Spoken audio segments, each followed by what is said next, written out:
सज्जन मोर ढिठाई, सुनी है बाल बचन मन लाई। जो बालक कहा तो तरी बाता, सुनहि मुदित मन पितु अरु माता।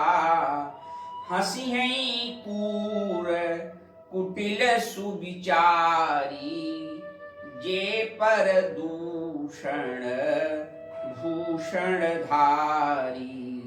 छवि है सज्जन मोर ढिठाई, सुनी है बाल बचन मन लाई। जो बालक कहा तो तरी बाता, सुनहि मुदित मन पितु अरु माता। ये 3 चौपाइयां हैं जिसमें गोस्वामी तुलसीदास जी ने अपनी दैन्यता के साथ साथ में याचना भी की है। क्या यह जो मैं ग्रंथ करने जा रहा हूं, इसको उन्होंने एक शब्द दिया कि मैं ढिठाई करने जा रहा हूं। अर्थात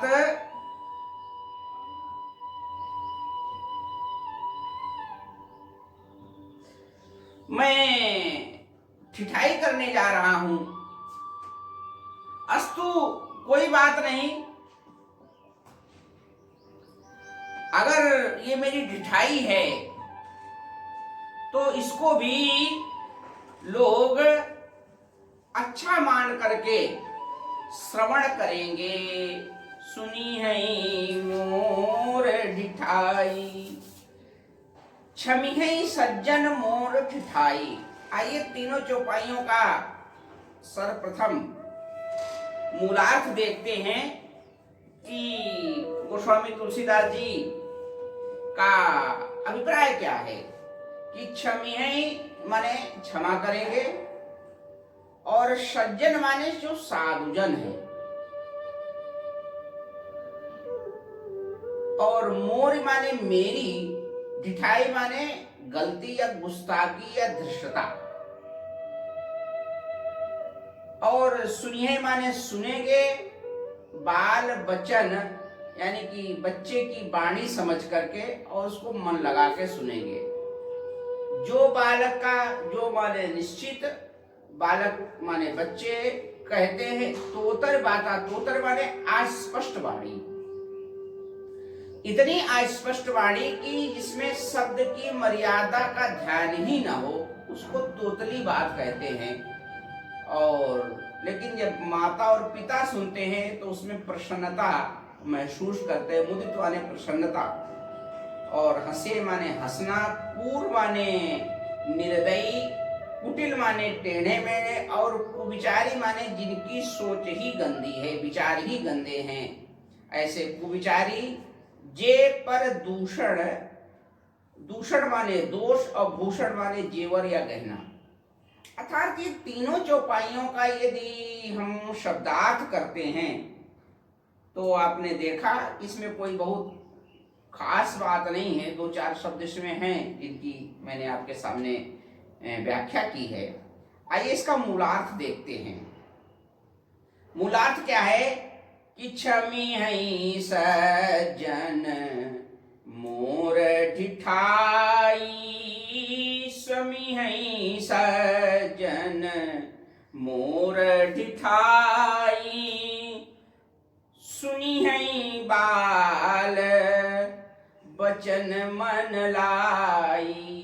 यानी गोस्वामी तुलसीदास जी कहते हैं कि ये जो मैंने संकल्प लिया है रामचरितमानस ग्रंथ करने का, यह मेरी धृष्टता है, यह मेरी गलती हो सकती है। यद्यपि ये गलती है नहीं, लेकिन गोस्वामी तुलसीदास जी इसको गलती की उपमा क्यों दे रहे हैं, यह एक प्रश्न है। क्योंकि जो श्रेष्ठ व्यक्ति होते हैं, श्रेष्ठ जन होते हैं, वह अच्छे कार्य को तब तक अच्छा नहीं करते मानते हैं जब तक उसकी लोक में स्वीकृति ना हो। वो अच्छे कार्य को भी तब तक बड़ी ही साधारणता से प्रस्तुत करते हैं और ये मान के अपनी दैन्यता के साथ रखते हैं।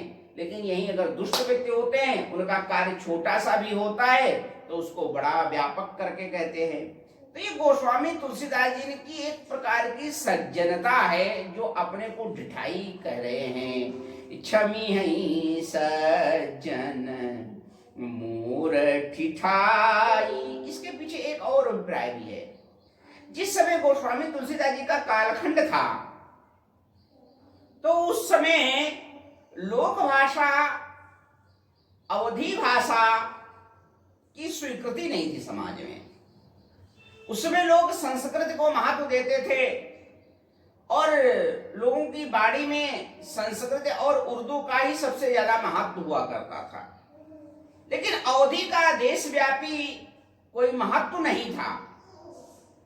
तो गोस्वामी और उस समय रामचरित्र की कोई लौकिक भाषा में, क्षेत्रीय भाषा में कोई ग्रंथ भी नहीं थे।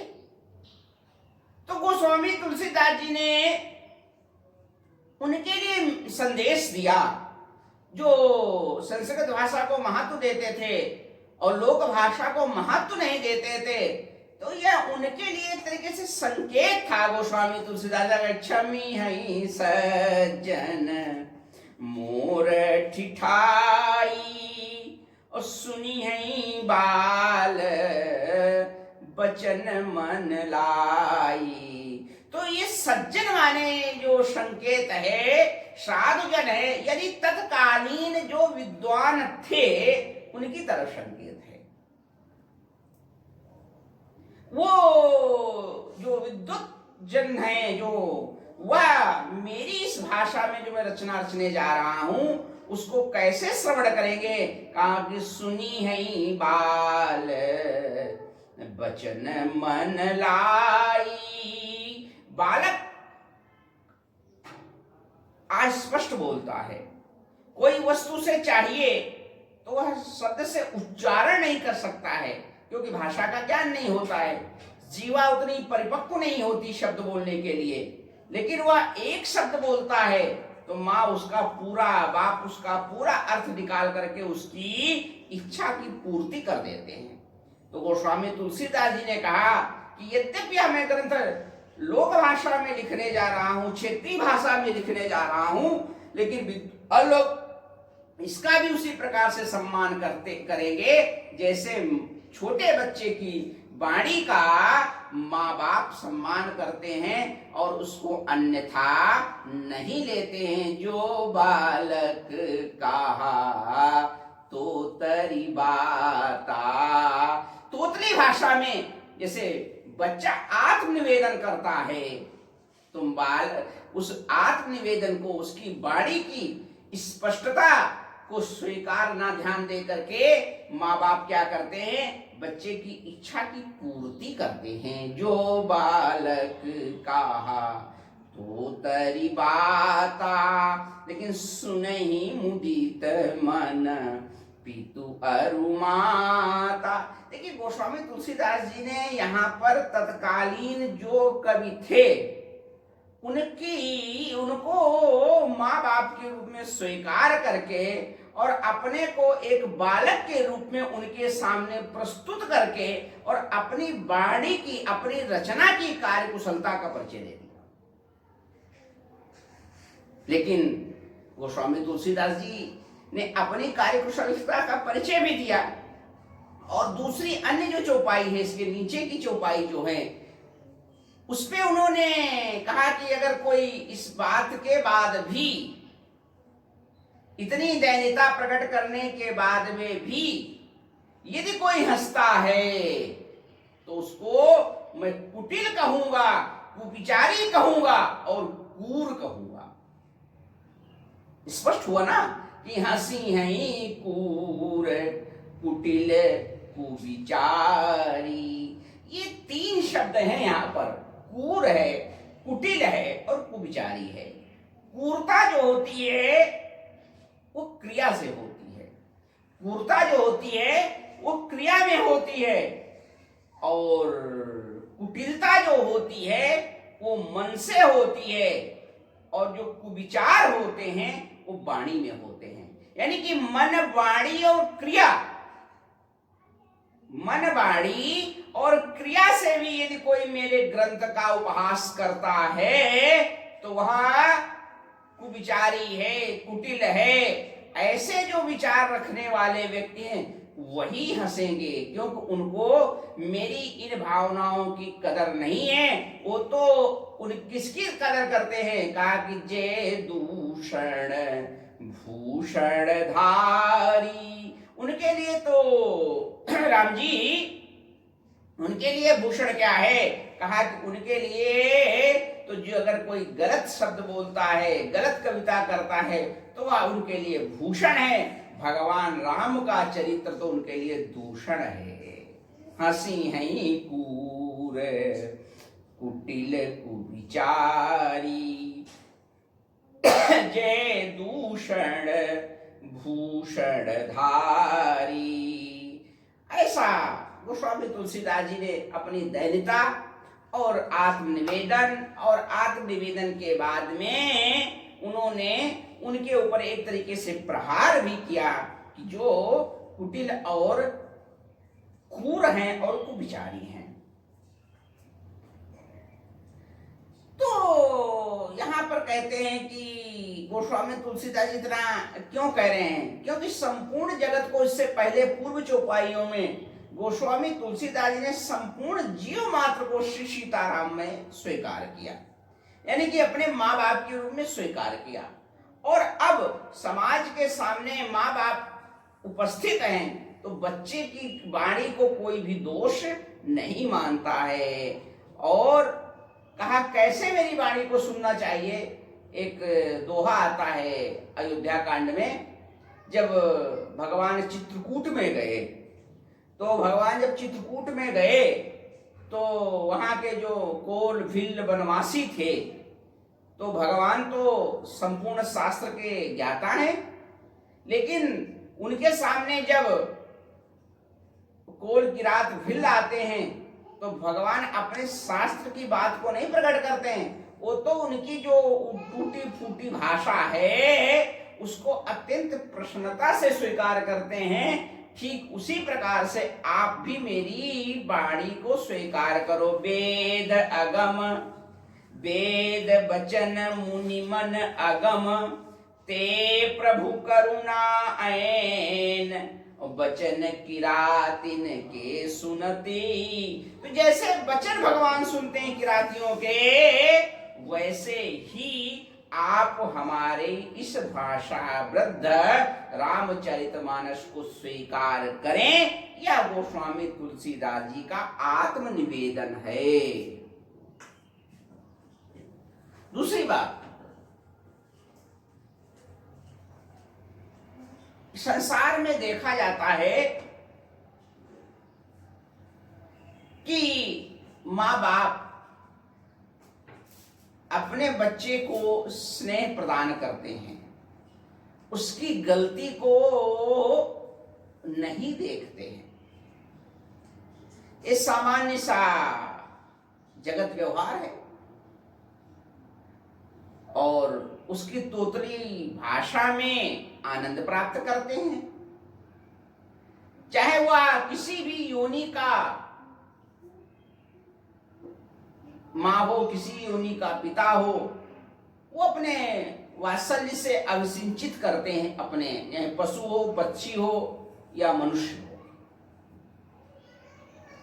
लेकिन सृष्टि में एकमात्र सर्पिणी एक ऐसी माँ है जो अपने बच्चे को पैदा होते ही खाना चाहती है। तो गोस्वामी तुलसीदास जी ने कहा कि मैं संपूर्ण संसार को श्री सीताराम में जान करके प्रणाम करता हूं, और उनसे आग्रह करता हूं, निवेदन करता हूं कि मेरी वाणी को सुनी है बाल, वचन मन लाई। और यदि ऐसा कोई नहीं करता है, हंसता है, तो वह क्या है, इसका विचार वह स्वयं करे। हंसी है कूर कुटिल कुविचारी, जे पर दूषण भूषण धारी। अर्थात क्षमी है सज्जन मोर ढिठाई, सुनी है बाल बचन मन लाई। जो बालक कहा तो तरी बाता, सुनहि मुदित मन पितु अरु माता। हंसी है कूर कुटिल कुविचारी, जे पर दूषण भूषण धारी। इन 3 चौपाइयों की मैंने आज आपके सामने व्याख्या करने की कोशिश की। आप सभी को